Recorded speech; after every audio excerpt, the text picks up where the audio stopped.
اور جو لوگ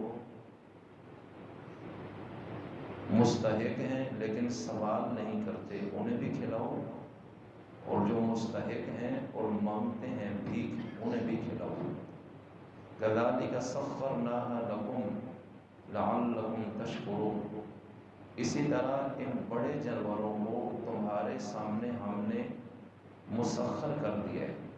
تمہارے بس میں کر دیا ہے، تمہارے کنٹرول میں دے دیا ہے تاکہ تم شکر گزاری کرو۔ لن ینال اللہ لحومھا ولا دماؤھا، ان جانوروں کا گوشت ہرگز اللہ کو نہیں پہنچتا،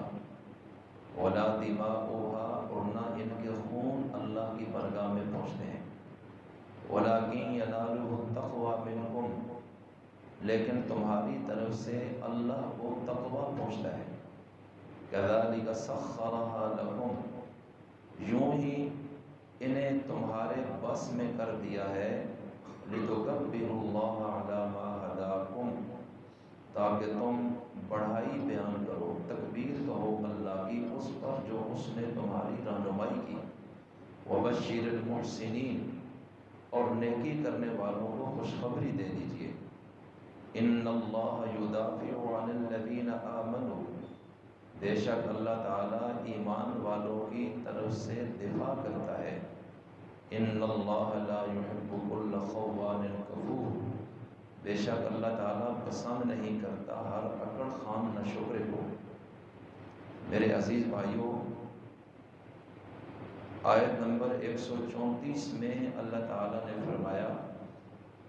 ہم نے ہر امت کے لیے قربانی مقرر کی۔ تو قربانی ایک ایسا عمل ہے جو اللہ کا قرب حاصل کرنے کے لیے کیا جاتا ہے۔ امام راغب اصفہانی رحمۃ اللہ علیہ لغت کے بڑے مشہور امام ہیں، مفردات القرآن میں لکھتے ہیں قربانی ہر اس چیز کو کہتے ہیں جس کے ذریعے اللہ کا قرب حاصل ہو، اب چاہے وہ جانور ذبح کرنے سے ہو، چاہے وہ صدقہ خیرات کرنے سے ہو یا کسی اور عمل سے۔ تو قربانی کا لفظ بعد میں ہمارے ماحول اور معاشرے میں خاص جانور اللہ کے نام پر ذبح کرنے پر اس پر اطلاق ہوا، اور اب عرف میں قربانی اسی ہی کو سمجھا جاتا ہے۔ اور اللہ تعالیٰ نے یہ قربانی ہر امت میں ہر دور میں رکھی ہے۔ حضرت آدم علیہ السلام سے لے کر آج تک قربانی کا عمل کہ جانور اللہ کے نام پر ذبح کرنا ہے صرف اس کو راضی کرنے کے لیے کہ اللہ کی قربت ہمیں حاصل ہو جائے، یہ عبادت ہر دور میں رہی ہے۔ اور قربانی سے اصل مقصد بھی یہی ہے، گوشت کا حصول یہ مقصد نہیں۔ اگر نیت میں صرف یہ ہو کہ گوشت لینا ہے اس لیے قربانی میں حصہ ڈالا ہے، تو نیت میں فساد کی وجہ سے بڑے جانور میں جو باقی 6 بندے شریک ہیں، ایک کی بدنیتی کی وجہ سے سب کی قربانی خراب ہو جائے گی، کیونکہ اللہ فرما رہا ہے کہ تمہارا گوشت اور خون جو ان جانوروں کا ہے وہ مجھے نہیں چاہیے، جو تمہارے اندر نیت اور تقوی ہے بس اس کو دیکھنا ہے۔ تو وہ نیت خالص اللہ کا قرب اور اللہ کی رضا اور اللہ کو خوش کرنے کے لیے، نہ کہ لوگوں کو دکھانے کے لیے۔ کہیں بھی نیت میں فتور اور فساد آئے گا تو قربانی کا مقصد ختم ہو جائے گا۔ اللہ کہتا ہے یہ گوشت اور خون مجھے نہیں چاہیے، میں نے اس نیت کو دیکھنا ہے جو تمہارے دل میں ہے۔ اور دوسرے نمبر پہ اللہ تعالیٰ نیت کی بنیاد پر فیصلہ کرتا ہے۔ نبی کریم علیہ السلام کا فرمان مشہور ہے، انما الاعمال بالنیات، کہ تمام اعمال کا دار و مدار نیتوں پر ہے۔ ایک شخص نماز پڑھتا ہے لیکن نیت میں یہ ہے کہ لوگ دیکھ کر کہیں یہ بڑا نمازی ہے، میری تعریف کریں، تو یہ نماز کا عمل بھی اللہ کی بارگاہ میں رد ہے۔ ایک شخص روزہ رکھتا ہے لیکن نیت میں یہ ہے کہ لوگ میری تعریف کریں، جہاد کرتا ہے اور نیت یہ ہے کہ لوگ مجھے داد شجاعت دیں،